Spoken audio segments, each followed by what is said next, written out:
Now I am going to show you the same thing in the car, how it happens. So you can see here, in tractor you were not able to identify the positive from battery, but here it is clearly mentioned. You can see here on the positive, and it mostly mentioned as a red terminals, and here you have the negative terminal. So if you see the negative terminal, this negative terminal is also mounted on the chassis only. So let me show you the location of this mounting.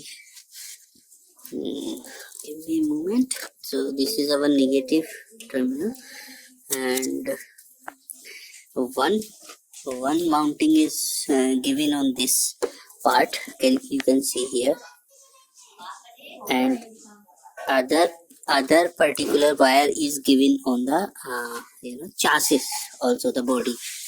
And if you see the here the positive terminal, so here as I already told you many times, so sometimes the primary fuse and the secondary fuse.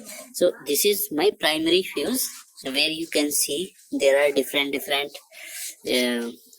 fuse rating. If you see here, this particular fuse, this is 80 amps of fuse, you can see here.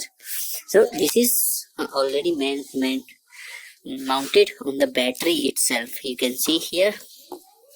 And these are also the part of primary fuse only, you can see here. And now this particular wire is going to two different things. So this is your wiring harness, and some of the wires will go directly to the, after primary, will go to the alternator, and we will see the alternator position as well, and alternator and starter motor. And if you see this one, and this one is, this wiring harness is going to this particular point. If you see here, this is your primary fuse box. Here I do not want to open it, but if you open this, and this will be the secondary fuse box. Let me show you the alternator position and these wires which were coming directly from primary fuse box to the alternator. So you can see this is our alternator position.